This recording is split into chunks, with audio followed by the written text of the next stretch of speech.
ఈరోజు ఒక దురదృష్టకరమైన సంఘటన తిరుపతి నగరంలో జరిగింది.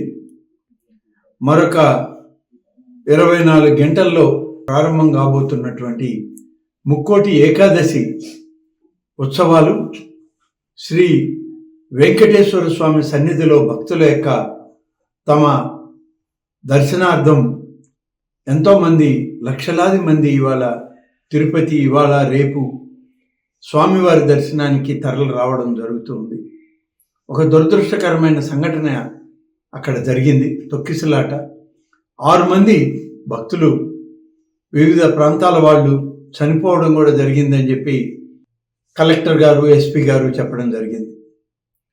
అన్ని రకాలుగా ఏర్పాట్లు చేయమని, భక్తుల యొక్క మనోభావాలను కాపాడడానికి భక్తులు అందరూ కూడా స్వామివారి దర్శనార్థం వారికి అన్ని సకల సౌకర్యాలను ఏర్పాటు చేయమని ఇప్పటికే ప్రభుత్వం, రాష్ట్ర ముఖ్యమంత్రి శ్రీ చంద్రబాబు నాయుడు గారు ఆదేశాలు ఇవ్వడం జరిగింది.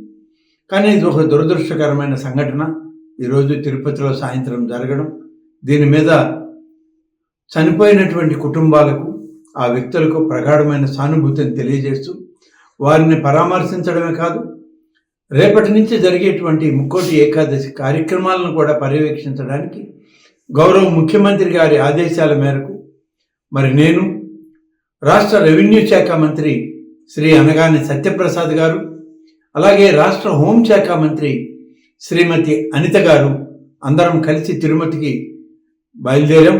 దారిలో ఉన్నాం.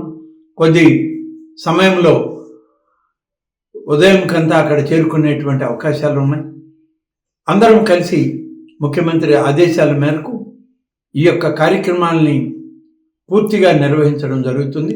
అధికారుల యొక్క సమన్వయ లోపాన్ని సరిచేసుకొని టీటీడీ బోర్డు కానీ, అధికారులు కానీ, జిల్లా అధికార యంత్రాంగం అంతా సమన్వయంతో రాష్ట్ర ప్రభుత్వం యొక్క ఆదేశాల మేరకు, గౌరవ ముఖ్యమంత్రి శ్రీ చంద్రబాబు నాయుడు గారి ఆదేశాల మేరకు సజావుగా ముక్కోటి ఏకాదశి ఉత్సవాల్ని మొదలుపెట్టి పూర్తి చేయడానికి కూడా మేమందరం అక్కడే ఉండి పనిచేయడం జరుగుతుంది.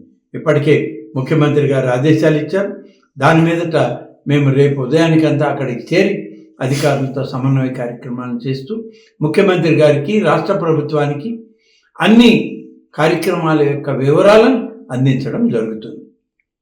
Thank you.